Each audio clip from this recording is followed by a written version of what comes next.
தேவனுடைய நாமம் மகிமைப்படுவதாக. 70 ராஜாக்களின் கை கால்களின் பெரு விரல்களை தரித்த ராஜா யார்? நியாயாதிபதிகள் 1 அதிகாரம் 7 அப்பொழுது அதோனி பெசேக் 70 ராஜாக்கள் கை கால்களின் பெருவிரல்கள் தரிக்கப்பட்டவர்களாய் என் மேஜையின் கீழ் விழுந்ததை பொறுக்கி தின்றார்கள். நான் எப்படி செய்தேனோ அப்படியே தேவன் எனக்கு செய்து சரிக்கட்டினார் என்றான். அவனை எருசலேமுக்கு கொண்டு போனார்கள். அங்கே அவன் செத்து போனான். கிறிஸ்துவுக்குள் அன்பானவர்களே, யோசுவாவின் மரணத்தை தொடர்ந்து யூத கோத்திரத்தினர் கானானியர்களுடன் சண்டையிடத் தொடங்கினர். பேசேக்கில் அதோனி பேசேக்கை கைப்பற்றினர்.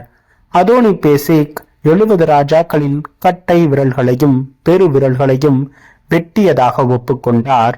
ஆயுதங்களுக்கு தேவையான கட்டை விரல்கள் மற்றும் சமநிலை ஓட்டத்திற்கு தேவையான காலின் பெரு விரல்களை வெட்டுவது பண்டைய வெற்றியாளர்கள் எதிரி தலைவர்களை முடக்கப்படுத்தி கடுமையான அவமானகரமான தண்டனையாக அவர்களுக்கு அதை கொடுப்பார்கள்.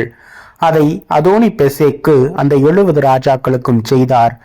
அதோனி பெசேக்கு தனது சொந்த தோல்வியை தனது கடந்த கால கொடுமையின் நேரடி விளைவாக தேவன் தனக்கு தந்த தண்டனையாக ஏற்றுக்கொண்டார். பின்பு அவர் எருசலேமுக்கு கொண்டு செல்லப்பட்டார். அங்கு அவர் இறந்தார்.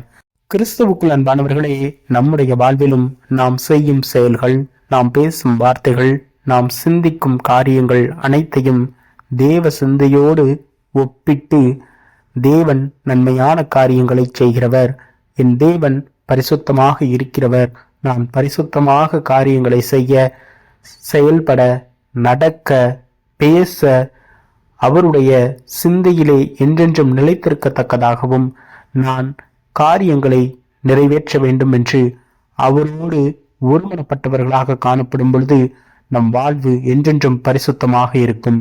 இன்றும் நம் வாழ்வில் பாவங்களாக இருக்கும் காரியங்கள் அனைத்தையும் நம்மை நாம் தாழ்த்தி தேவனிடம் அறிக்கையிட்டு அவரிடம் முழுமையாக அர்ப்பணித்து மனம் திரும்பும் பொழுது அவர் நிச்சயம் நமக்கு தம்முடைய பரிசுத்த ஆவியினாலே நம்மை பலப்படுத்தி தாங்கி வழிநடத்துவார். தம்முடைய தூய திரு இரத்தத்தினாலே நம்மை அவர் கழுவி பரிசுத்தப்படுத்தி இரட்சிப்பை தந்திருக்கிறார். நாம் அவரை விசுவாசிப்போம், அவரை பற்றிக்கொள்வோம், அவரை என்றென்றும் மறவாது பற்றிக்கொள்வோம். ஆமீன்.